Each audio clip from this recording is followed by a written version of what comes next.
Pemerintah Kota Palembang melaksanakan upacara penurunan bendera Merah Putih HUT RI ke-74 di pelataran Benteng Kota Besar. Yang bertindak sebagai inspektur upacara, Wakapolresta Palembang AKBP Andes Purwanti. Upacara dihadiri oleh Sekda Palembang, Ratu Dewa, unsur Muspida, dan Camat Lurah sekota Palembang.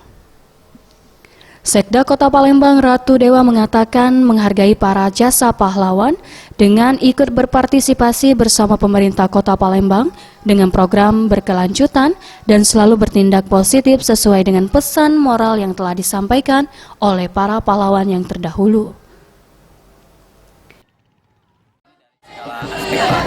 Artinya rasa nasionalisme kita, perjuangan kita, bagaimana menghargai jasa para pahlawan sebelumnya untuk diimplementasikan dalam rangka mengisi pembangunan dan pemerintahan ke depan. Pesan moral yang harus kita laksanakan. Ada reward Pak untuk anggota Paskibra yang tahun ini Pak?